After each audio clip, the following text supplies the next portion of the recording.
Hello' friends, পুনৰ এটা নতুন ব্লগলৈ আপোনাক সকলোকে স্বাগতম জনাইছোঁ। আজি মই গৈ আছোঁ ধেমাজি জিলা হাবুঙত। এয়া চাওকচোন, এটা সুন্দৰ প্ৰাকৃতিক পৰিৱেশ, কি ধুনীয়া লাগিছে।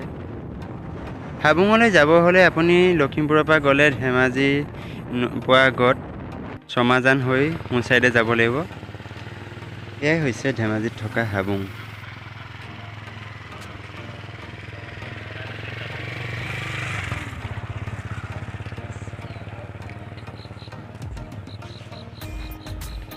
ইমান ধুনীয়া চাফ চিকুণ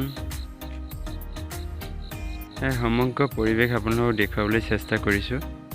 এয়া চাওক,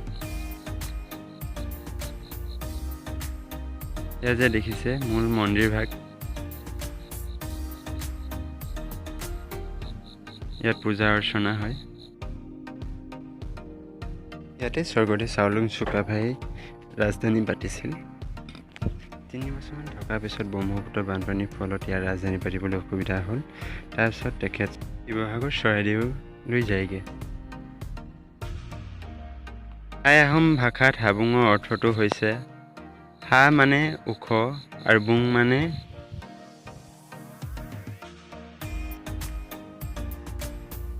আছিল হাবুং ঠাইৰ উৎপত্তি চমুকৈ দুআষাৰ। আশা কৰোঁ ভিডিঅ'টো চাই ভাল পালে, আৰু যিসকলে নতুনকৈ ভিডিঅ'টো চাইছে লাইক কৰিব, শ্বেয়াৰ কৰিব আৰু চেনেলটো ছাবস্ক্ৰাইব কৰিব। আজিলৈ ইমানেই। জয় আই অসম।